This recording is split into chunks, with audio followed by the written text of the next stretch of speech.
right, I decided to do something a little different for this chapter. This is chapter 8, Training and Education. So we're just going to do a little mini lecture for you. I always, it's easy to hide behind PowerPoints, but I'm going to put myself out here. Certainly, I don't know all this by memory, but I want to make sure that I give you a little bit of information about training and education, and training and certification and education, because they're not the same thing. And hopefully this will help understand that a little bit. Some of our objectives in this chapter to look at the reason, the necessity for continuous education. We all know that, once you got that certificate, whether it's EMS, whether you became an EMT, a paramedic, firefighter, that wasn't the end of it always. To ways that we can identify training needs for personnel. What are some best practices that lead to safe professional emergency operations? And this has to do, again, with training. Look at some of the requirements for EMT, paramedic, local national development, and some ways to determine acceptable competencies for training. We're also going to look at identify some advanced educational opportunities for professionals and chief officers, and then talk about the National Professional Development Model, which is FESA, basically. FESA being the Fire and Emergency Services Higher Education Initiative, which East Georgia State College and our program here is a part of. So another reason for talking about this. When we talk about training and education, many of you have come to me and said, hey, you bring a stack of certificates, nothing wrong with certificates, and you bring a stack and say, hey, I want credit for these. It's not the same thing, and hopefully we're going to figure out the difference in those things. The skills that you learn through training and education are totally different. They're closely linked, don't get me wrong. They both have to do with knowledge, they both have to do with skills, but a lot of times it's the delivery of those things and how that works that establishes the difference for those different things. There's a quote in the book. The day will come when your fellow countrymen will be obliged to open their eyes to the fact if a man learns his business of a fireman only by attending fires, he must of necessity learn it badly. I am convinced that where study and training are omitted, the fire department will never be capable of dealing satisfactorily with great emergencies. And this was in 1873, I believe, that this comment was made. And so train is what we do. And it is certainly an important aspect of it. Administrators are responsible for overseeing training, the training function in an organization.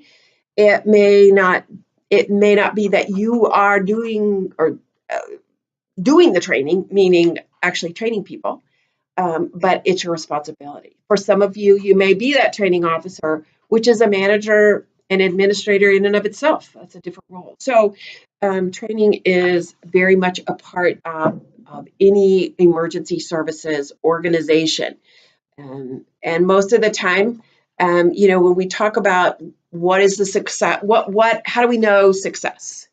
And it's through education and training that we have that efficiency that we've talked about earlier and effectiveness. We want both of those things in our personnel. So, efficiency and effectiveness mean we have a well-trained team, that well-oiled machine that you see work so often on the fire ground. That is impressive. It just doesn't happen. You have to train to get there. So some of our first training that we see is our recruit schools or any kind of I don't want to say in-service, intern type of training, ride-alongs, FTO, that kind of thing. But of course, a lot of departments offer their own recruit classes now. The Georgia Public Safety Training Center here for us offers that training, whether it's for, they also operate the police academies. They do not teach EMT and paramedic, but they provide continuing ed. And we'll talk about what that is certainly in just a moment. It's not just enough to have that training and then,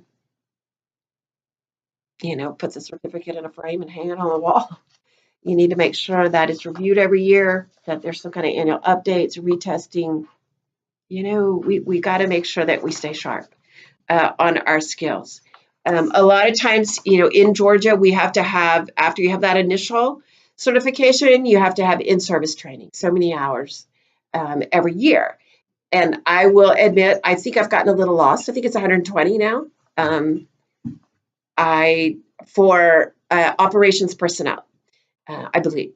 And I think for police officers, it used to be 20 hours of post-training. I don't know if there's an additional requirement for that. And then, of course, for EMT and paramedic, we have what is required by the state, and we have what is required by National Registry if that applies to you. So there's a lot of in-service training that has to take place. It can take place at the station.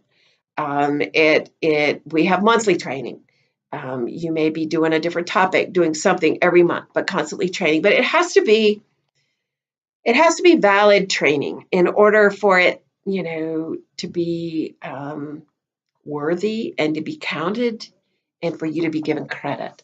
And this is where, years ago, the term pencil whipping training used to happen. Oh, I did 3 hours of that this month. Sure. We didn't have to document it in any way except, monthly on a monthly sheet that we filled out. Now it's a little more in depth than that, and it does need to be documented in a stricter sense.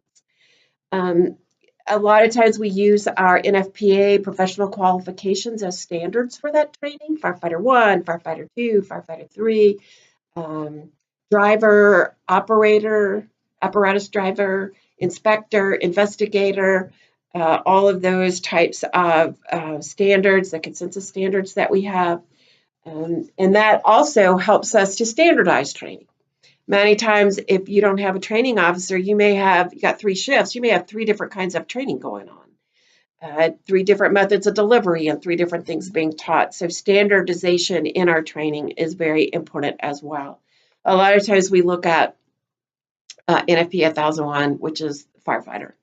The qualifications for firefighter, that should be kind of the basis for departmental training so that everybody is trained in the basics. There's also live fire training, and there's rules and regulations that deal with that. 1403 is one that deals with our live fire training. Over the years, that has become more stricter for obvious reasons and for good reasons. So that's another type of training that we do. EMS training certification, again, you got to meet those standards of the state. That's state regulated, which even it goes a little bit deeper, and it tells you what you need, where you have to have those hours within that what topics within that 2-year certification cycle. National Registry is the same way. If you use that. And so we want to make sure that we're meeting those standards. And there's also standards for delivery of that information. Who can deliver, who can teach this, who can provide this training, not just any, guy off the street. So we have to make sure that we are looking to that as well. Sometimes we may have technology-based training. Most of you have probably done the NIMS training. Again, technology-based, where it's online. Our courses here are technology-based. There may be some kind of interactive media. One of the ones that comes to mind right away, there was a Calling the Mayday training that the National Fire Academy produced. It was on a CD, and you went through that, and it was not. It was early technology in that it was CD-ROM based, but it was still good training, and it was a way to get that. You may have podcasts that are used for training. You may have, you can get certifications over the net. We do our virtual classrooms that can be used. So there's a lot, as time has gone on, we've seen a greater use of training, a greater use of technology in training. Some of you may use I'm trying to think of some of the training programs that won't come to mind right now, of course. But there's a lot of software that can be purchased that you can use to do simulation software, is what I'm trying to say. And you may use that in some way to for testing or other types of exercises without having to go out into the real world and actually do that kind of thing. So many times we get training at other parts. You may attend the training center here in Georgia, the Georgia Public Safety Training Center. You may go to the National Fire Academy, and I would encourage everybody to do that. Even if you just go for a state weekend, it will give you a little bit of an appetite to go back. And that is one of, it's not simply just the training, but it's the experience. That is so wonderful at the National Fire Academy. There's other types of seminars, there's other types of conferences, the firefighters conference that's coming up, the EMS educators conference that's coming up. There's an EMA conference here in Georgia, there's Georgia Fire Chiefs. So there's a Georgia Fire Safety Symposium. So there's a lot of those different kinds of things where you can get a variety of training. But again, it's a lot of opportunities, and these keep you up to date. It could increase your knowledge and experience in these particular areas. When there is no recertification requirement, this is where we might kind of get into trouble. Yeah, recently, when I say recently, within the past few years, the Georgia Firefighter Standards and Training Council developed task books, and most places are doing. I think they're still doing task books. I may be a little behind the eight ball on that one, but it's excellent to make sure that people, the skill that they might not ever use, that everybody has to conduct that, everybody has to do that. It can be implemented into your annual performance appraisal somehow, where you have to do some sort of skills training or other type of recertification type of a training. And so, once you get that certificate, does not mean that you're done. You want to make sure you keep those skills up to date.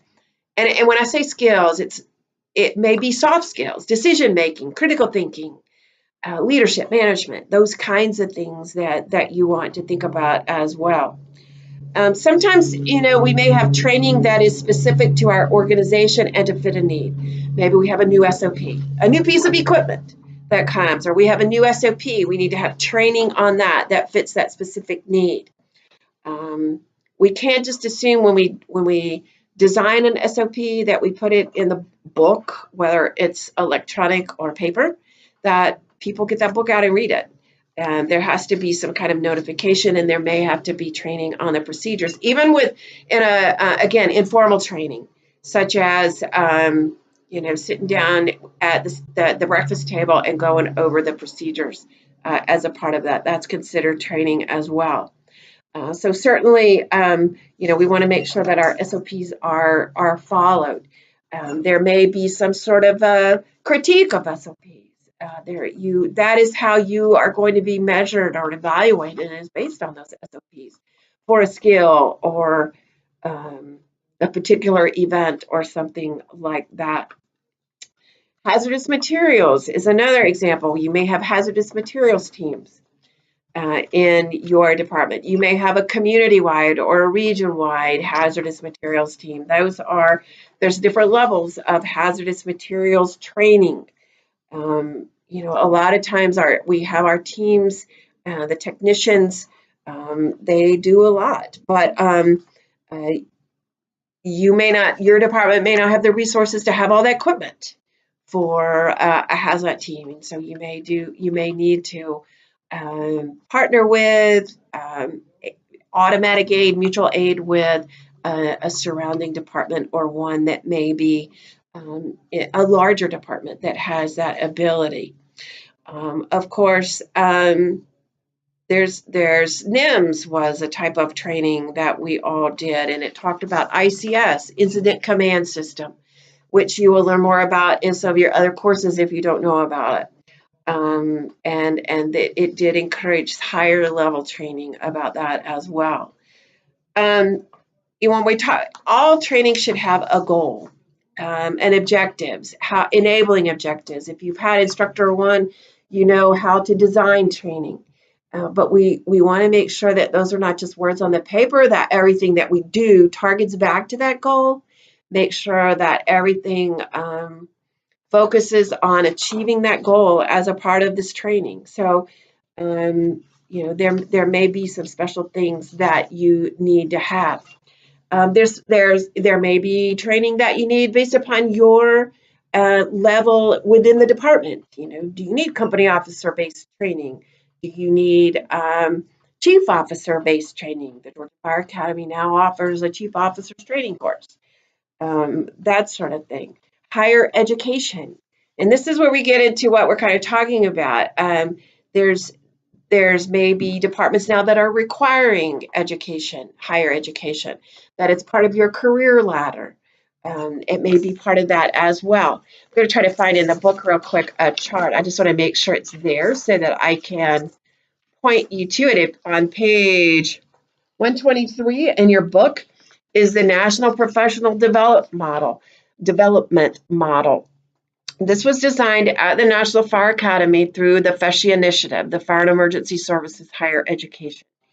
And you can see in this chart, and I'm not even going to hold it up. You can look at it. I hope you will turn to page 123 in your book to look at it right now, where on the left side of this triangle is our education and our experiences, and on the right side of this triangle is our training and self-development. So when we look at this model, this is where this kind of divides out training and education. Education is focused on the horizon. It's focused on the future.